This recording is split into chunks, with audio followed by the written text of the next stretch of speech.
Saudara-saudari yang dikasihi oleh Tuhan Yesus Kristus, kita berjumpa kembali di dalam program Arus Hayat Voice.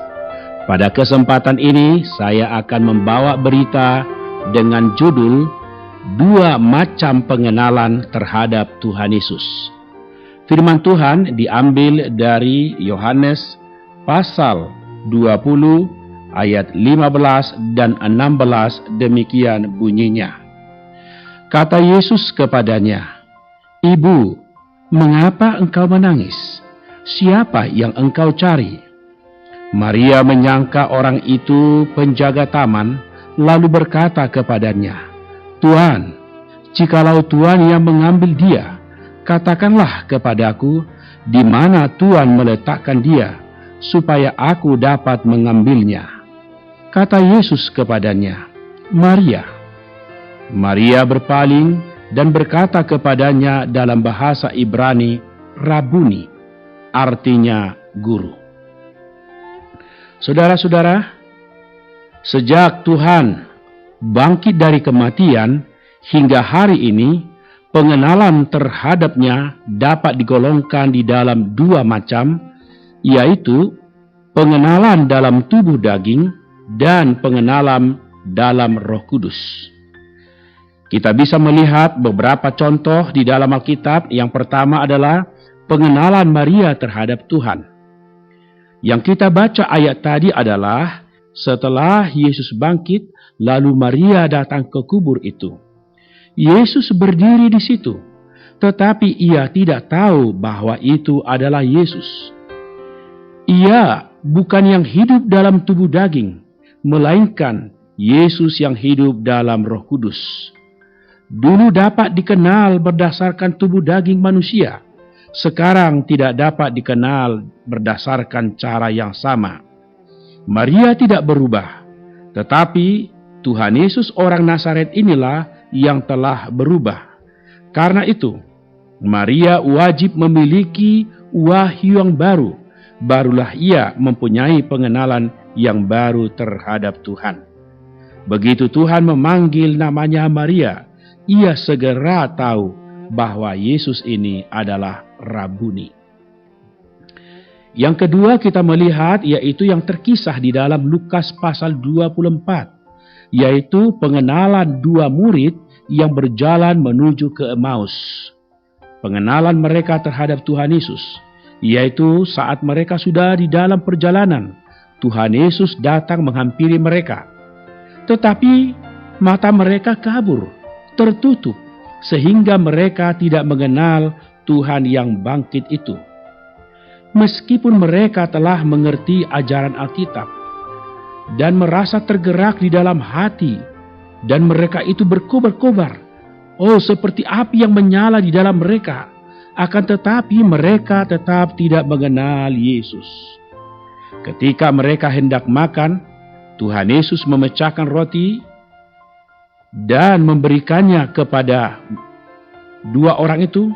Saat itulah mata mereka terbuka, lalu mereka mengenal Tuhan Yesus. Di sini kita melihat bahwa pengenalan mereka ada yang pengenalan berdasarkan Alkitab, tetapi juga ada pengenalan yang diberikan oleh Tuhan demi membuka mata mereka. Saudara-saudaraku, kita melihat lagi bahwa di dalam Yohanes pasal 21, di sana ada lagi pengenalan murid-murid, yaitu pengenalan 7 murid terhadap Tuhan Yesus. Waktu itu, Simon membawa 6 orang pergi menjala ikan. Ketika hari mulai siang, berdirilah Yesus di pantai. Tetapi murid-murid itu tidak mengetahui bahwa itu adalah Tuhan Yesus. Petrus, Yohanes, Yakobus yang selalu bersama-sama dengan Tuhan Yesus. Nathanael yang paling dini, paling awal mengenal Tuhan Yesus. Thomas yang pernah meragukan kebangkitan Yesus dan pernah mendapat penampakan yang istimewa dari Tuhan Yesus. Namun mereka semua tidak mengenal Tuhan. Murid yang dikasihi Tuhan Yesus itu berkata, "Itu Tuhan."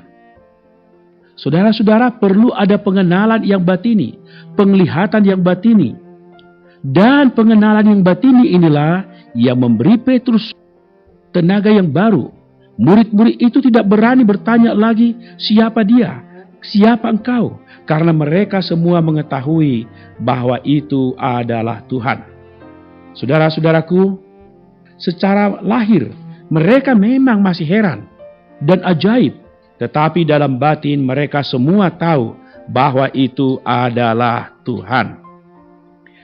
Pengetahuan lahiriah sekali-kali tidak dapat menggantikan wahyu yang batiniah. Karena itu kita wajib memiliki pengenalan yang batini terhadap Tuhan. Bila Anda telah memiliki pengenalan yang batini itu, maka siapapun tak akan mampu menggoyahkan Anda. Kita wajib mohon kepada Allah agar Ia mewahyukan putranya sendiri di dalam batin kita, sehingga dari dalam kita jelas, dari dalam kita mengenal, dan dari dalam kita mengerti, tidak lagi kabur, tidak lagi ragu sedikitpun, kita mengenal Yesus yang di dalam Roh Kudus yang diwahyukan di dalam batin kita. Mari kita berdoa. Tuhan Yesus, kiranya Engkau senantiasa mewahyukan dirimu ke dalam diri kami, sehingga kami bisa mengenal Dikau yang telah berada di dalam Roh Kudus, bukan lagi mengenal secara luaran. Tuhan Yesus, kami damba mengenal Dikau, senantiasa bukalah mata rohani kami. Terima kasih Tuhan Yesus. Amin. Demikianlah firman Tuhan. Sampai berjumpa pada kesempatan berikutnya. Kasih karunia Tuhan Yesus menyertai Anda. Amin.